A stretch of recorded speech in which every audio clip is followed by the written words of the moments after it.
Kalau kamu berdoa itu yang tadarruk. Tadarruk itu ya yang sangat sopan wa khufya secara diam-diam atau secara enggak berlebihan. Terus hanya ayat innahu la yuhibbul mu'tadin. Allah itu tidak suka orang yang melewati batas. Itu termasuk melewati batas dalam doa karena ada unsur mendikte Allah. Saya memberi contoh tadi. Misalnya kita sebagai cowok berdoa ya Allah saya ingin punya istri cantik, solihah, nasabnya baik, gak pernah cerewet, gak pernah apa. Itu kan nanti nyarinya juga susah. Nanti kalau Allah menjabatkan itu adanya di surga, ning donya ora payu rabi, kira-kira. Nah itu sudah berlebihan. Terus kalau ada ulama mengatakan doa itu mukhul ibadah. Itu maksudnya gini, doa itu bukti kita minta, minta itu bukti kita lemah. Nah merasa lemah itu sudah bagian dari ibadah. Makanya masyhur itu syairnya Abdul Al-Haddad itu. Fadu'ai wabdihali dalilun li fiftikori itu. Jadi saya berdoa itu hanya sebagai bukti saya butuh Allah. Saya sendiri tidak punya kepentingan mustajab apa enggak. Jadi wali-wali yang mengatakan doa itu mukhul ibadah sebetulnya itu malah wali-wali yang dari awal enggak kelintas disembadani apa enggak. Butuhnya dia itu menunjukkan bahwa saya ini lemah. Buktinya posisinya minta. Itu yang dimaksud mukhul ibadah. Tapi kalau kita berdoa terus posisi kita protes. Katanya kamu baik ya Allah, engkau baik. Ternyata enggak juga. Buktinya semua doa saya enggak kamu kabulkan. Wah, ini malah doa kriminal. Jadi yang dimaksud mukhul ibadah itu doa itu bukti minta. Minta itu bukti lemah. Makanya ada syairnya Abdul Al-Haddad maksud fadu'a ibabdihali dalilun li fif tikoh. Jadi saya minta engkau ya Allah itu bukti saya butuh. Jadi itu bukan dua hal yang harus dipertentangkan. Jadi kalau doa dikatakan apa? Ibadah karena di doa itu minta. Nah, minta itu bukti merasa kita lemah. Berarti kita sa'il Allah mas'ul. Kita minta Allah yang kita mintain. Kita menengadah Allah yang berposisi memberi. Itu saja sudah cukup sebagai ibadah. Meskipun doa kita tidak mustajab. Karena memang tadi seperti itu. Kalau di ilmu-ilmu tasawuf itu apa ya? Doa itu memang benar-benar sudah mukhul ibadah karena tadi perasaan merasa butuh sama Allah itu. Nah, merasa butuh itu, nah kalau kita berdoa merasa butuh sama yang kita minta, itu dalam ilmu tasawuf sudah kriminal, berarti kamu lebih butuh makhluknya. Misalnya begini ya, saya ingin punya rumah bagus, terus setelah punya rumah kredit saya utangnya banyak. Sebetulnya saya itu tidak pernah ingat Allah, gara-gara utang banyak, kredit jatuh tempo, terus melibatkan Allah. Ya Allah saya ini utang banyak, gini, terus tolong dibayar. Sebetulnya saya itu ingat utang. Cuma Allah tak libatkan kan. Lah itu tidak akan jadi wali. Yang jenis ini tidak akan jadi wali. Saya ingin jadi dosen. Melibatkan siapa ya nanya? Melibatkan Allah. Terus malam-malam bangun melibatkan Allah. Itu artinya apa? Kamu itu lebih ingin yang kamu minta ketimbang ingin Allah. Kalau wali itu enggak gitu. Kangen Allah.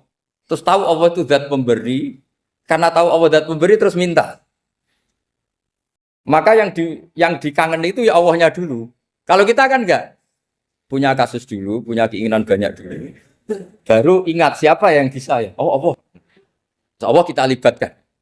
Ya untungnya Allah baik. Mau ramal utang bukan mikir. Untungnya Allah enggak jawab itu. Jadi itu bedanya wali. Kalau wali itu kangen Allah dulu, baru minta. Kalau kita enggak, banyak masalah dulu, baru melibatkan Allah. Nah yang jenis ini tuh bahaya. Kalau enggak disembadani mesti ngomel ya. Gusti katanya kalau yang minta kamu kabulkan, ternyata ini enggak. Nanti kalau Allah jawab, kamu itu tidak kangen saya, kamu itu kangen uang, kangen perempuan cantik yang kamu inginkan. Terus kamu melibatkan saya. Urusannya apa saya dengan itu, Pak? Makanya tidak usah nuntut karena awalnya sudah salah. Ya saya kira itu ya. Jadi ada ayat apa? Ud'u rabbakum tadarru'aw wa khufyah. Terusannya apa? Innahu la yuhibbul mu'tadin. Itu di semua tafsir dikatakan Allah gak suka orang yang berlebihan dalam doa.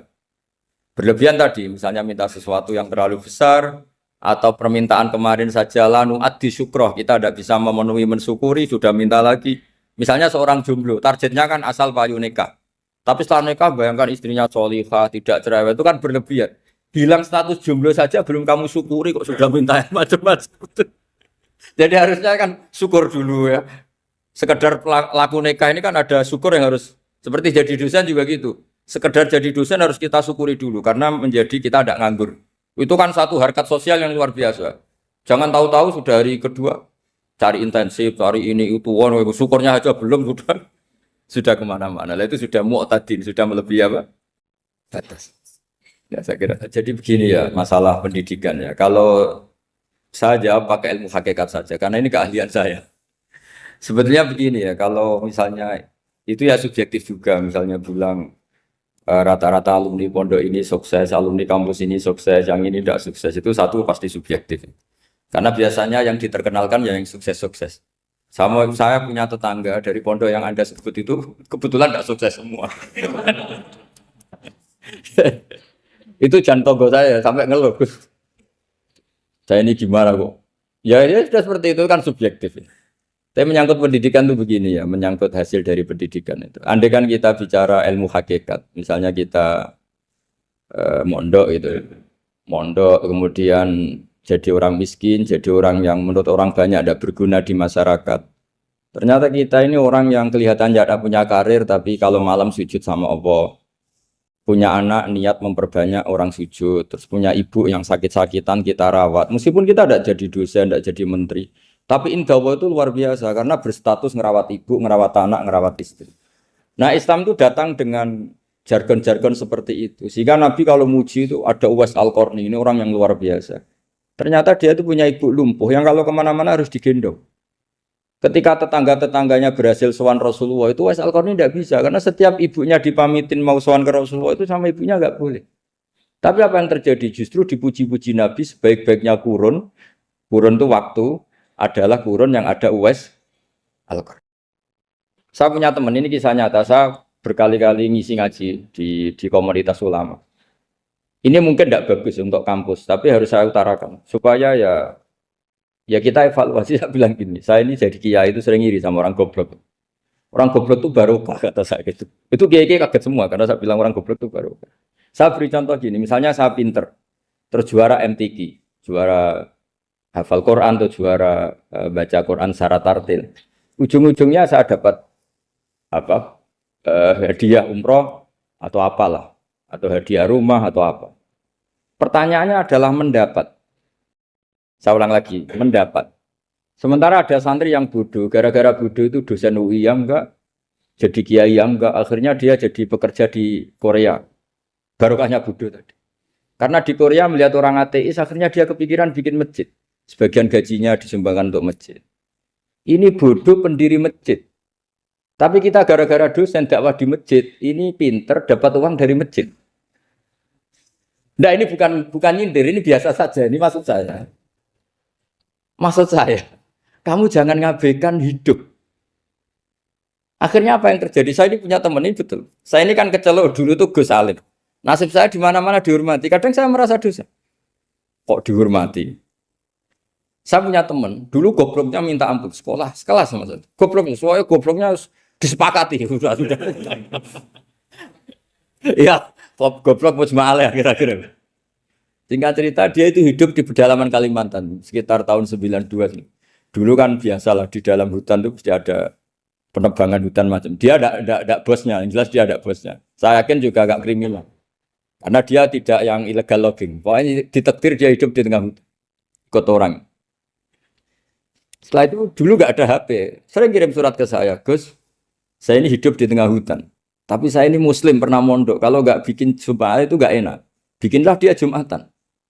Nah karena dia pernah ngaji fikih Syafi'i, kalau Jumatan nggak ada orang 40 itu harusnya zuhur tidak Jumatan. Tapi orang yang kerja di situ tidak mau.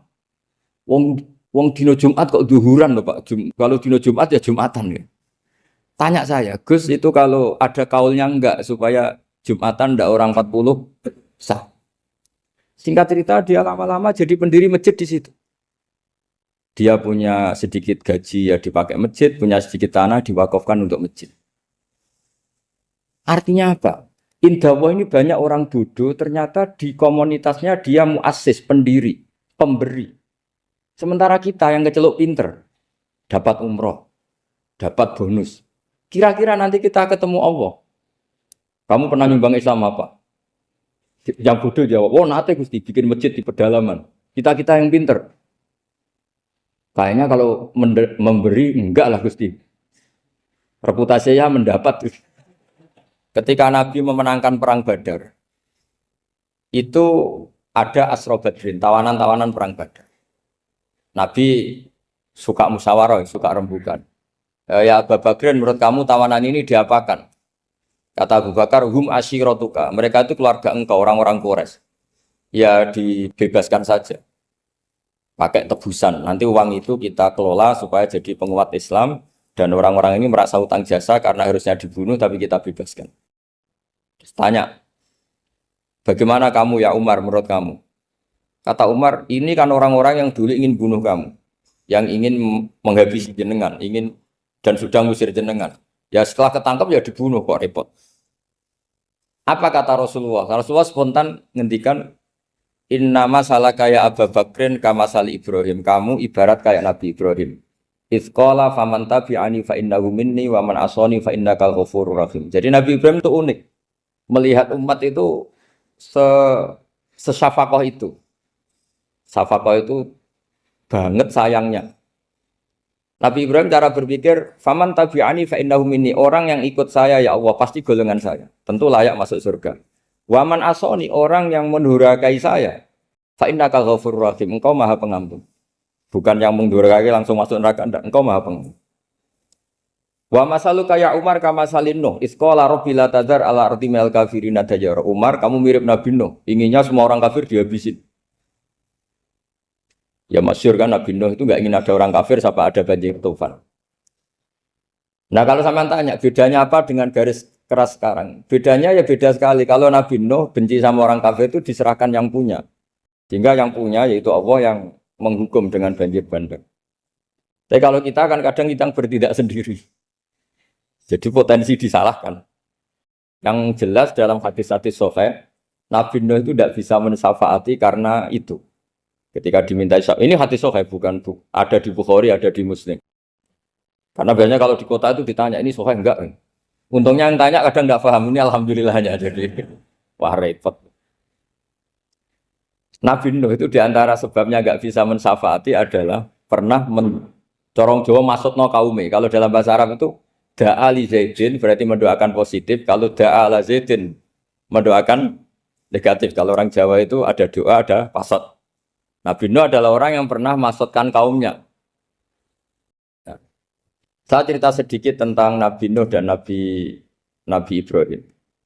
Nabi Ibrahim dianggap tadi cerminannya Abu Bakar, dianggap niru Ibrahim, cerminannya Umar, dianggap niru Nabi siapa? Nabi Nuh. Lalu kalau sampean tanya, bedanya gimana? Begini logikanya. Kita mengkaji secara akademik begini. Ada ulama besar, namanya Abdul Hasan Asyadzili, itu masyhur di Indonesia menjadi Thariqah Asyadziliyah. Terus ada seorang muridnya minta gini, ya Abdul Hasan Asyadzili, tolong saya dikasih ijazah supaya saya tidak pernah maksiat di bumi ini. Karena saya takut sama Allah, kalau saya maksiat itu merasa tidak nyaman dengan Allah. Abdul Hasan Asyadzili ini malah marah besar. Atuhibbu alla tadhharu maghfiratu. Kalau kamu tidak pernah maksiat, berarti kamu suka maghfirahnya Allah Ta'ala itu tidak kelihatan. Karena tidak ada yang maksiat. Tapi bukan dukung kamu yang tidak ada. Ini cerita ilmiah. Tapi kalau Said Abdul Al-Haddad, itu kebalikannya. Ada orang fasik gitu, hidup berkeliaran, mengganggu masyarakat, ganggu ketertiban agama. Ada kiai atau siapa gitu mendoakan supaya tobat atau dikasih panjang umur supaya nanti bisa tobat. Itu beliau, Said Abdul Al-Haddad marah besar. Man da'a li fasikin bil baqa faqad ahabba ayyusawahu fi ardi. Orang yang mendoakan orang fasik hidup berarti dia suka Allah dimaksiati di buminya. Jadi akhirnya jadi kutub besar, yang satu Sadziliyah, yang satu Haddadi. Kenapa ya? Karena tadi yang satu cerminan Nabi Isa, yang satu cerminan Nabi Yahya. Sebagaimana sabda Rasulullah tadi, ulama ummati ka anbiya'i bani Israil. Juga masyhur dalam aplikasi pengajaran juga gitu. Masyhur sekali dalam kitab-kitab diceritakan. Kalau Said Abdul Al-Haddad, kalau ada orang sowan itu, kamu ngaji sama siapa? Sama si A. Gitu. Pernah nangis gak pas ngajar? Gak pernah. Udah enggak terus, enggak usah diterusin ngaji orang seperti itu. Hatinya atas ya. Wong ora iso nangis ya. Tapi kalau Abu Hasan Asadili kebalikan. Kamu ngaji sama siapa? Sama si A. Pernah tertawa enggak kalau ngaji? Enggak pernah. Udah, enggak usah ngaji sama orang itu. Orang enggak bisa syukur. Jadi jadi itu manhaj besar. Nah, akhirnya orang-orang kayak kita ini enggak jelas semua. Nangis ya bisa, syukur, guyu ya bisa. Cuma celakanya kalau kita nangis karena tidak punya uang, kalau guyu karena punya uang, itu masalahnya. Tapi kalau wali-wali dulu enggak, kalau senyum ya karena saking yakin rahmatnya Allah itu wasiat rahmatu. Kalau nangis ya karena takut azabnya Allah. Kalau kita kan enggak, sangat-sangat materialistik. Ini yang membedakan kita. Sebenarnya nangis dan senyum itu satu keharusan karena Allah punya madharul jalal. Ketika Allah dengan sifat keagungannya, maka kita ini coro Jawa serako bersenyum. Tapi Allah itu kadang sebagai madharul jamal. Adanya satu keasikan. Sehingga yang merengut itu yang salah.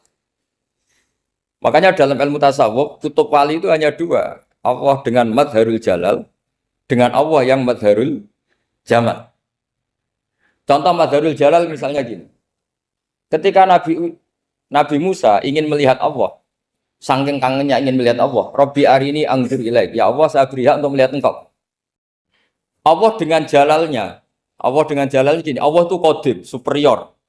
Tentu gak layak tersentuh barang hadis. Barang hadis itu makhluk.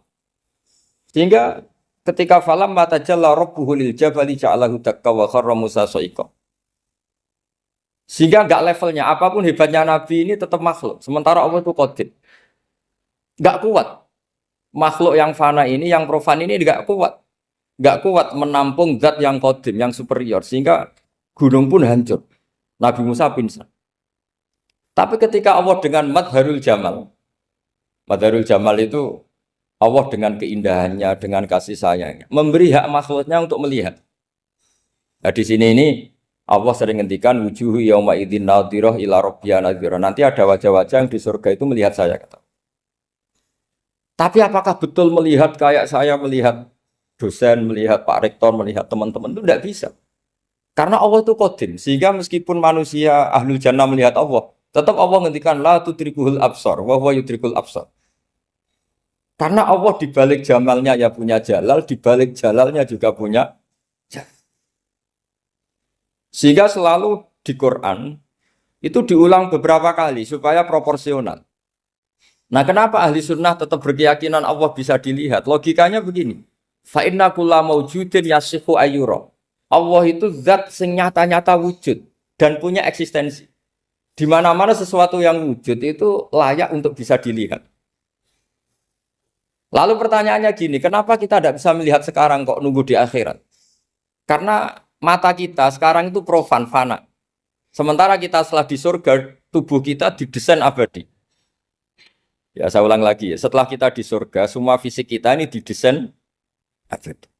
Tentu karena desainnya sudah abadi, layak melihat zat yang abadi.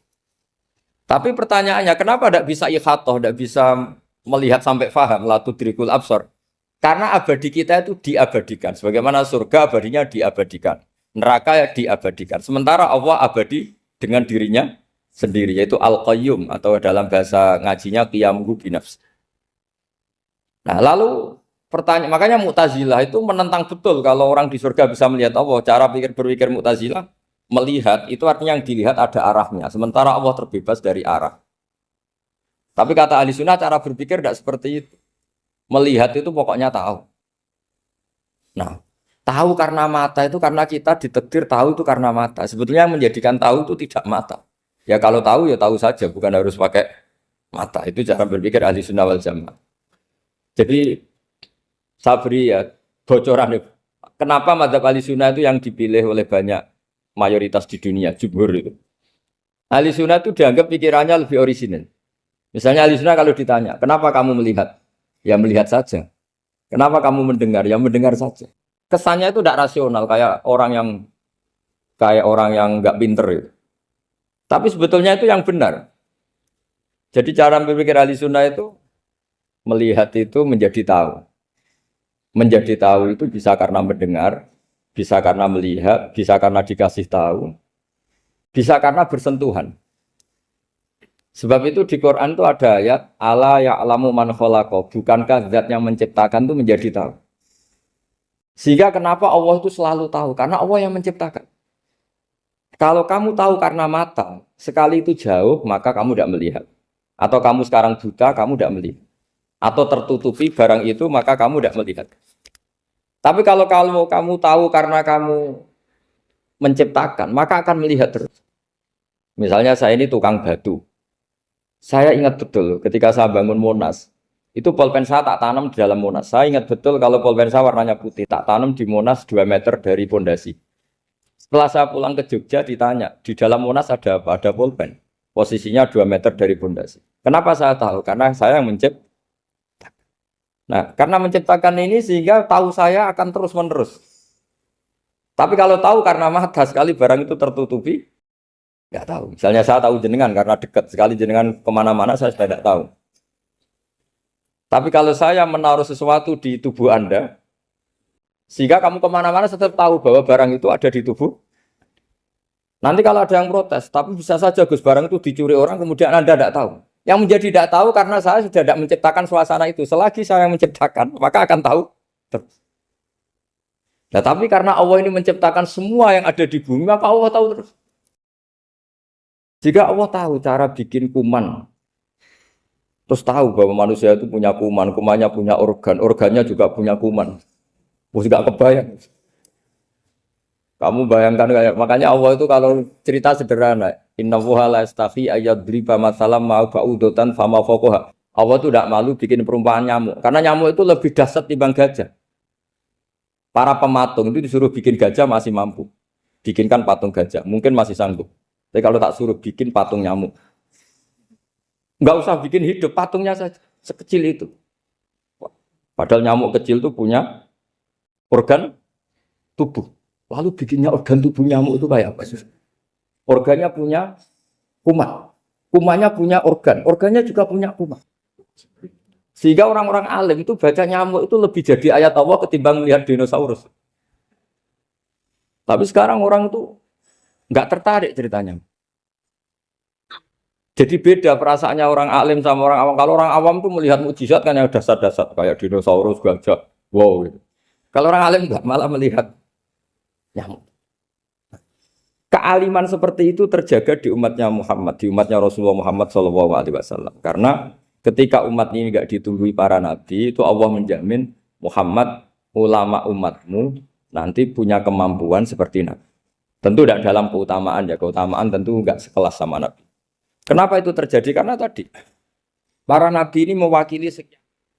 Kalau kita sangat mencintai Indonesia, maka kita akan tegas siapapun yang ingin menghancurkan Indonesia. Itu kira-kira cerminan Nabi Nuh. Kalau kita sangat mencintai Allah, maka kita akan benci sebenci-bencinya sama orang yang mendurhakai Allah. Tapi masalahnya, Allah yang kita cintai itu memaklumatkan diri kalau bersifat ghafur, pengampun. Sehingga kalau kita terlalu kasar, ini kan yang kita cintai bersifat ghafur kok kita kasar. Di sini Nabi Ibrahim. Beliau sangat mantel sekali sama yang durhaka sama Allah. Tapi mau mantel gimana? Zat yang mengajarkan itu bersifat ghafur. Maka kita mau tidak mau. Makanya ada riwayat mengatakan takhallaku bi akhlaqillah. Kamu bertata krama kayak akhlaknya Allah. Akhirnya ya sudah. Kita mau apa coba? Kira-kira kalau kamu mencintai seseorang, itu potensinya kan dua. Protektif. Ada telepon itu dari siapa? Cewek atau cowok, protektif. Itu bukti cinta apa bukti suudon kan tidak tahu. Tapi misalnya kamu cinta perempuan terus WA-an sama lelaki nggak apa-apa, jalan sama lelaki nggak apa-apa, sama masa lalunya pacarnya juga nggak apa-apa. Itu cinta apa pembiaran? Kan sama-sama nggak jelas. Nah kira-kira mencintai Allah itu kira-kira analoginya seperti itu. Kalau yang satu protektif, Allah harus zat satu-satunya yang disembah. Nggak boleh didurhakai, nggak boleh dikhianati kok. Sehingga ini sangat keras sekali. Nah, ini Nabi Nuh. Di sini ada Nabi Ibrahim. Karena orang yang zat yang kita cintai bersifat ghafur. Jika kalau kita terlalu tegas beda dengan sifatnya Allah yang bersifat ghafur. Nah umatnya Nabi seperti itu mulai dulu. Ada yang moderat, ada yang keras, ada yang setengah keras, setengah moderat. Ada yang ngambil sikap, oh urip mangan turu, ngenteni mati. Itu lebih baik itu timbang punya ijtihad tapi gak jelas mendingan Itu ada riwayatnya, suatu saat ibadah akhir umatku terbaik adalah tidur. Maksudnya tidur itu gak ngambil sikap, masyhur itu. Saya beri riwayat yang ada di Bukhari Muslim. Satakunu fitanun. Al-qa'id fiha khairun minal qa'im wal qa'im fiha khairun minal masyi wal masyi fiha khairun minas sa'i. Nanti di akhir zaman itu banyak fitnah. Kata Rasulullah, yang duduk lebih baik ketimbang yang berdiri, yang berdiri lebih baik ketimbang yang jalan. Yang jalan biasa lebih baik ketimbang yang jalan bergegas. Man tasyarrafa laha tastasrifu. Fitnah itu adalah siapa yang terlibat maka akan semakin parah. Sehingga semenjak itu ulama berpikir nanti di akhir zaman kalau ada fitnah, itu sebaiknya orang ngambil sikap sepasif-pasifnya, secuek-cueknya. Jadi semua syurahul hadis sepakat, makna hadis ini apa? Orang disuruh sikap secuek-cuek. Misalnya pilihan presiden, contoh kecil pilihan presiden. Mungkin para intelektual nggak merasa, tapi kalau ulama itu cara berpikir beda. Pilihan presiden, kamu fanatik milih A, yang satu fanatik milih B. Ya presiden atau bupati atau gubernur. Terus yang satu bilang gini, wah kalau nggak di presideni A, nggak di bupati A, nggak di gubernur A, negara ini rusak. Mungkin betul dari segi jejak rekamnya A ini bagus.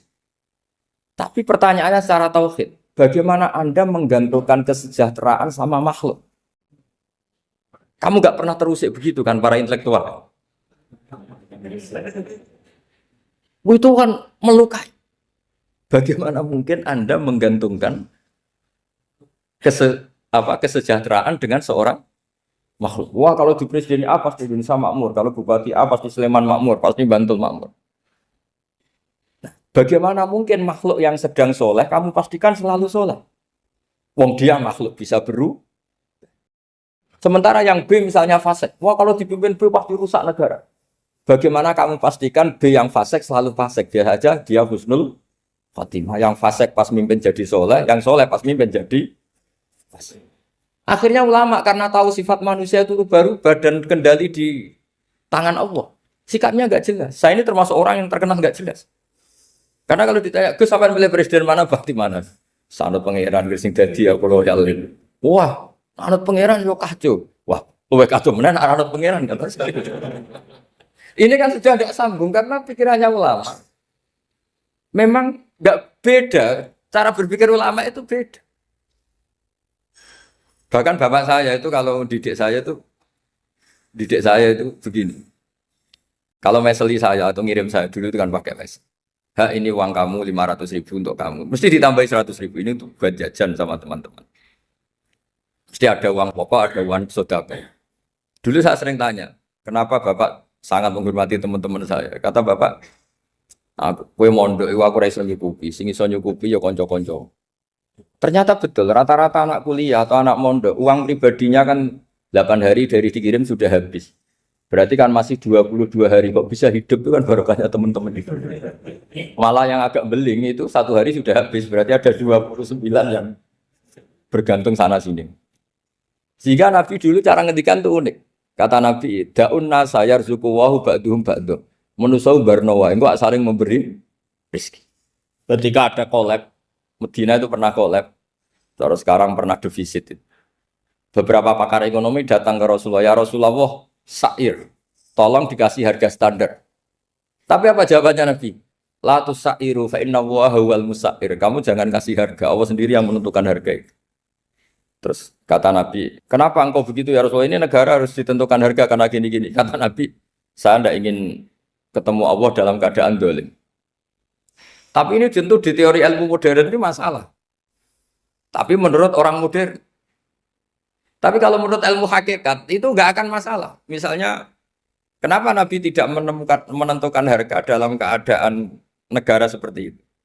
Jawabannya pakar-pakar hakikat. Ya saya ulang lagi pakar-pakar hakikat. Begini, misalnya ada orang menimbun supaya nanti harganya mahal. Terus ditimbun terus sampai nunggu harganya mahal. Lama-lama dia sadar kalau timbunannya nggak ada gunanya karena ternyata orang nggak beli. Nah, ketika orang tidak punya kemampuan beli, yang menimbun juga tidak punya uang.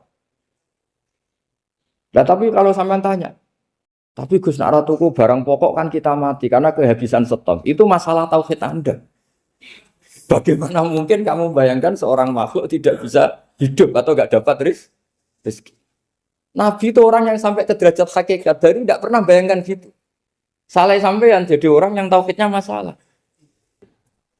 Sehingga terus bayangkan, wah kalau negara ini kayak, wah kita makan apa? Kalau negara nggak stabil, wah kita gimana? Itu tidak bisa seperti itu. Dulu ketika kita dijajah Belanda, itu kiai-kiai kita, Mbah Hasyim Asy'ari, Mbah Ahmad Dahlan, mondoknya di Mekah. Sampai alim alama, dua beliau, Mbah Hasyim sama Mbah Ahmad Dahlan itu ngajinya sama-sama Syekh Khotib Minangkabau. Cuma Mbah Hasyim lebih menekuni ke Syekh Mahfud Termas, yang satu menekuni Syekh Khotib Minangkabau. Jadi dua beliau itu ngaji di guru yang sama. Mbah saya, buyut saya itu ya sudah mondok Mekah. Zaman dijajah Belanda. Sekarang kita agak dijajah, agak mondok di sana. Buyut saya itu zaman itu sudah haji. Buyut kelima saya. Itu dulu kalau ingin cari tempat yang teduh, itu masuk ke gua. Itu masuk gua itu hanya kepalanya saja. Kakinya masih di luar.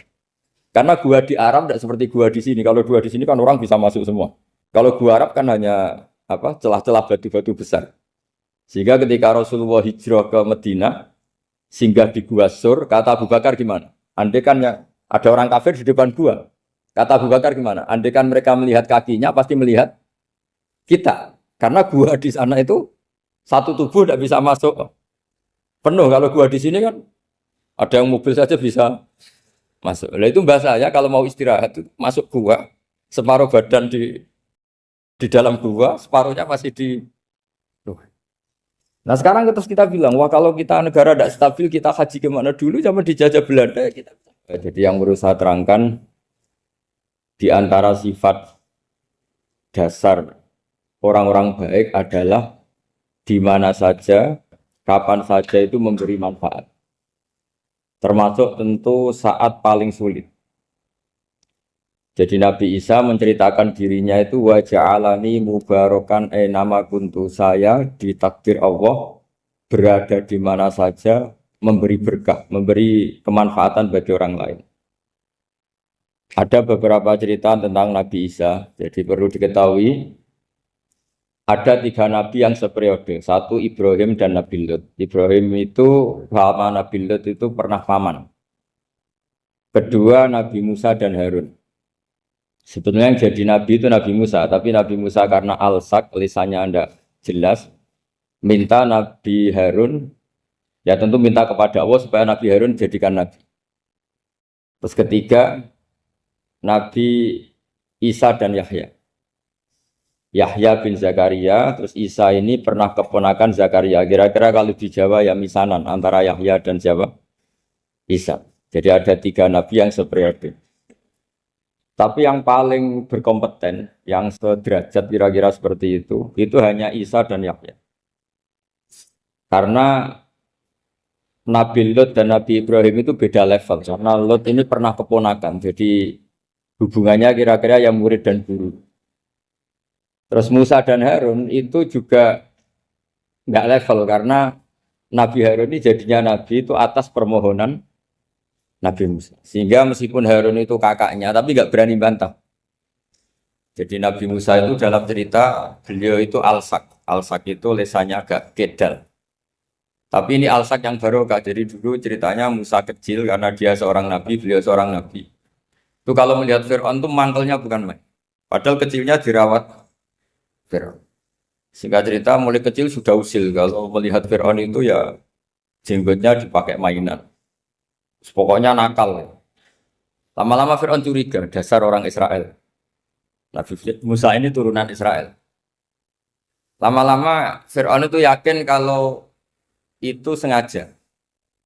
Akhirnya Fir'aun mau membunuh Musa. Terus kata istrinya Fir'aun, Musa itu masih anak kecil. Jadi seperti itu ya bawaan anak kecil, bukan bawaan kebencian terhadap orang Kipti, orang Mesir. Kalau dalam bahasa kitab kuno Mesir itu Egypt Al-Kipti, makanya disebut Maria Al-Kiptiyah. Kalau orang sekarang bilang Egypt itu bahasa kunonya Mesir itu Al-Kiptiyah. Nah, memang secara bahasa Arab Mesir itu nggak mungkin, bahasa Arabnya Mesir itu nggak mungkin karena Misro itu maknanya kota. Jadi kalau kamu bilang kamu kemana, ke Misro, ke kota, lah kota mana? Ya kota Mesir, itu bisa debat kusir. Jadi ya kayak kita lah, kita sekolah di mana? Di madrasah. Madrasah terjemahnya apa? Sekolah. Nah, kemudian oleh istrinya Fir'aun ya gini saja, buktikan kalau Musa itu masih anak kecil. Masyhur itu dalam cerita dikasih bara api sama apel. Sebenarnya Musa kecil ini sudah pinter mau milih apel. Sama malaikat Jibril diarahkan tangannya itu ngambil apa? Bara api terus dikunyah. Itu yang menyebabkan lisannya Musa itu alsak, agak pelat. Nah, ketika jadi rasul itu akan repot karena nanti harus pakai penerjemah. Jadi seorang rasul tapi lisannya tidak apa? Cakap. Akhirnya Nabi Musa realistis ngendikan ketika diutus wa akhi Harun wa afsahu minni lisanan fa arsilhu ma yarid ay yusaddiquni inni akhafu ay yukadzibun. Ya Allah, saudara saya Harun itu lisannya lebih fasih. Tolong jadikan dia rasul sebagai penguat saya. Akhirnya Allah mengabulkan doanya Nabi Musa, kemudian Harun dijadikan sebagai apa? Rasul. Sehingga meskipun satu angkatan, Harun dan Musa ini enggak level. Artinya enggak level itu ya Harun yang takut Musa. Terus ketiga ini Nabi Yahya dan Nabi Isa. Ini umurnya ya seangkatan, kecerdasannya, jadi nabinya sama-sama mulai kecil. Kita tahu Nabi Yahya termasuk yang diberi kitab Allah, ya Yahya khudil kitab bi quwwah wa atainahu hukma sobiyya. Yahya berpeganglah kitab secara kuat dan dia saya kasih kenabian ketika kecil. Sama dengan Nabi Isa yang disebut wa yukallimun nasa fil mahdi wa kahla. Sehingga karena selevel dua nabi ini menjadi figur besar dalam manhaj, dalam metode dakwah. Dua karena masih misanan tadi, kalau Jawa kira-kira mirip misanan. Dua nabi ini kalau memilih satu kampung, itu kalau Nabi Yahya itu milih kalau singgah di satu kampung, Nabi Yahya mesti tanya, orang sini yang paling soleh siapa, yang paling baik siapa. Ya terus singgah atau nginap di rumahnya orang baik tadi. Tapi kalau Nabi Isa enggak, orang sini yang nakal siapa, yang paling beling siapa. Terus Nabi Isa singgah di situ. Akhirnya ada pertanyaan dari Nabi Yahya, lima tanzilu ala syirarin nas. Kenapa kamu selalu singgah di orang-orang nakal? Syiror itu orang-orang nakal. Masyhur itu Nabi Isa menjawab, ana tabibun udawil mardo. Di mana-mana Nabi itu ibarat seorang dokter, kerjaannya tentu menyembuhkan orang-orang yang apa? Sakit. Jadi dua nabi ini sering berdebat, tentu debat yang baik, dan itu menjadi cara Jawa itu punjeri ilmu. Jadi manhaj ilmu besar antara Yahya dan Isa. Begitu juga Nabi Yahya itu kelihatan agak rileks, panik, saking takutnya sama Allah.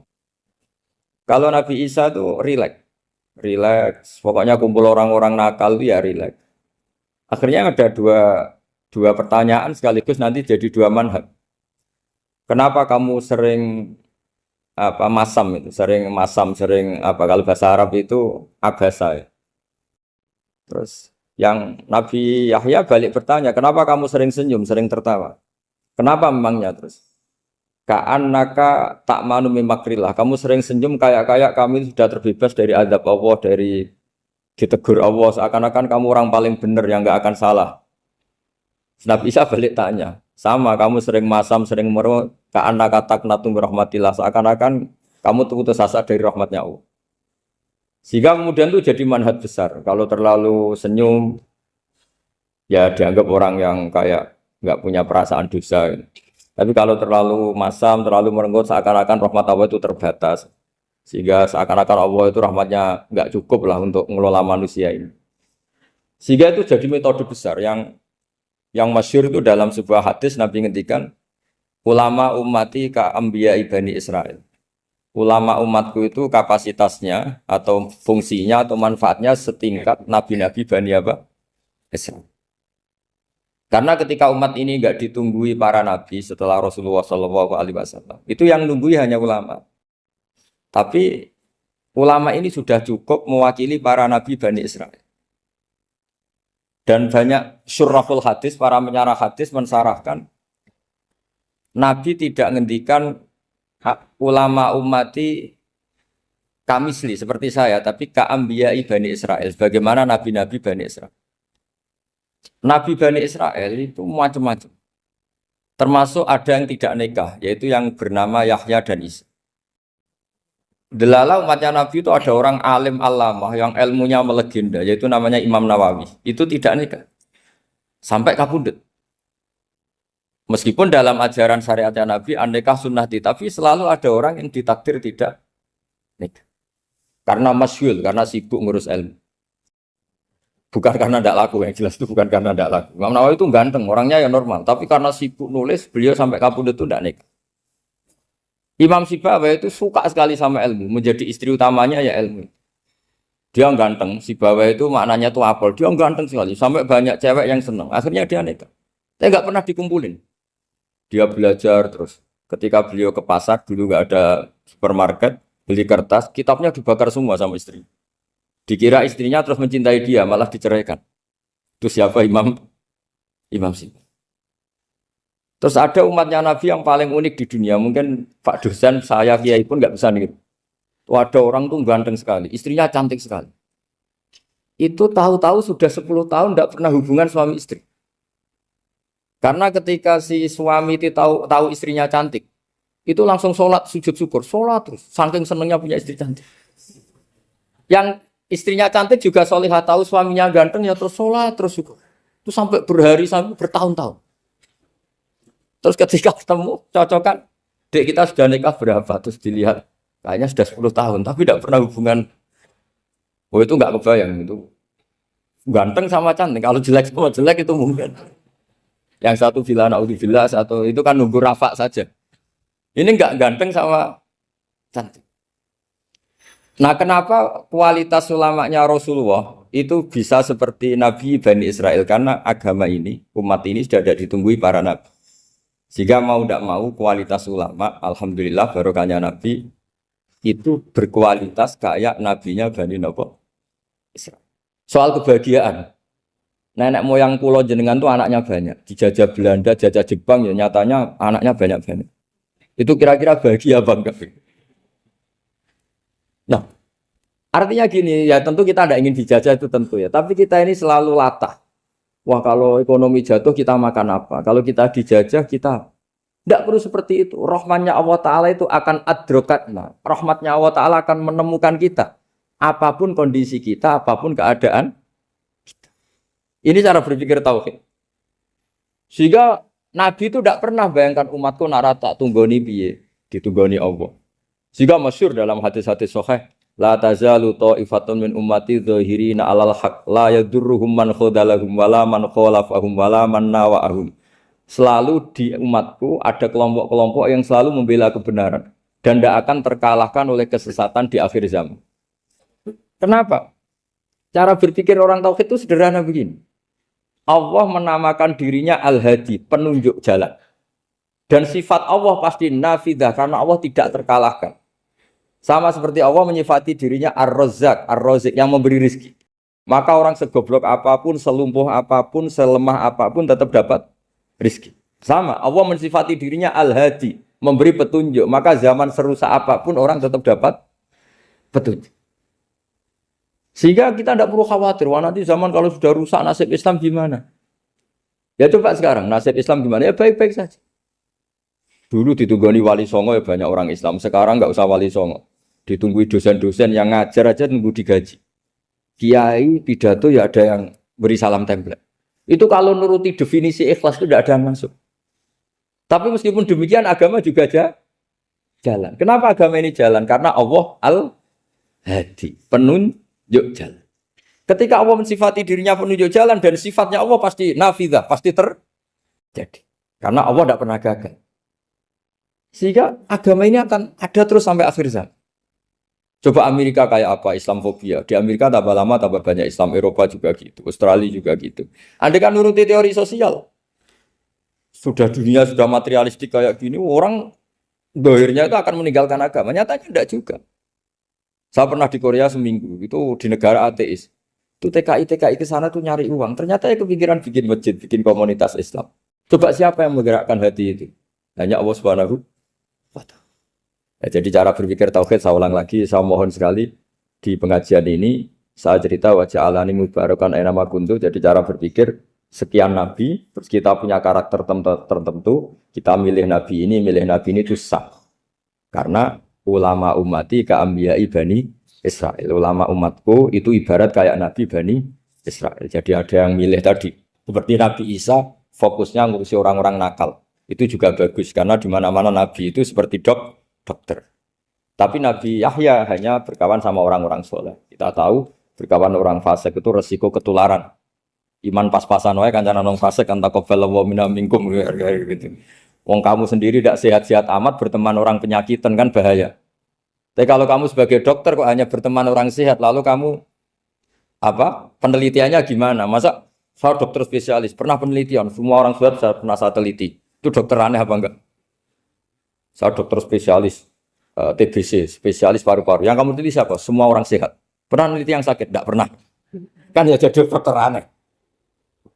Tapi misalnya terus kamu sendiri terus berteman orang penyakitan terus kan ya rawan tertular. Nah, ini ada dua figur yaitu Nabi Yahya dan Nabi siapa? Ya saya kira demikian.